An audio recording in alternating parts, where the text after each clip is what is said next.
Breaking बातमी कराडामधील गोळेश्वरमध्ये ऑलिम्पिकवीर खाशाबा जाधव राष्ट्रीय कुस्ती प्रशिक्षण केंद्राच्या शासकीय जागेवरील अतिक्रमणावर बुलडोजर चालवण्यात आला आणि देशाला ऑलिम्पिक पदक मिळवून देणाऱ्या स्वर्गीय पैलवान खाशाबा जाधव यांची मागील 4 दशकांपासून शासनाकडून सुरू असलेली अवहेलना थांबणार आहे। कराड तालुका क्रीडा अधिकारी वैशाली जगताप यांच्या नेतृत्वाखाली अतिक्रमण मोहीम सुरू आहे। गोळेश्वरमध्ये शासकीय जागेवरील अतिक्रमण हे हटवण्यात आलेलं आहे। महत्त्वाची आणि मोठी बातमी पाहतोय कराडमधून।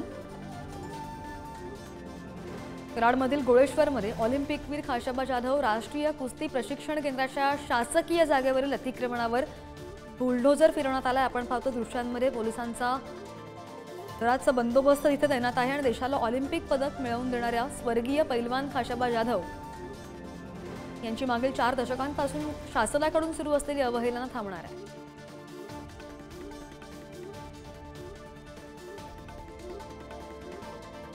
आणि या संदर्भात अधिकची माहिती आमचे प्रतिनिधी चंद्रजित आपल्या सोबत आहेत। चंद्रजित, अतिक्रमण हटवण्याची प्रक्रिया पूर्ण झालेली आहे, काय सध्याचे अपडेट आहे? श्रद्धा, अजूनही अतिक्रमण हटवण्याची मोहीम सुरू आहे। गोळेश्वर ग्रामपंचायतीने स्वर्गीय खाशाबा जाधव राष्ट्रीय कुस्ती प्रशिक्षणासाठी 95 गुंठे जमीन शासनाच्या नावे केली आहे। या जागेवर गेल्या 2 दशकापासून अतिक्रमण असल्यानं न्यायालयात दावा चालू होता।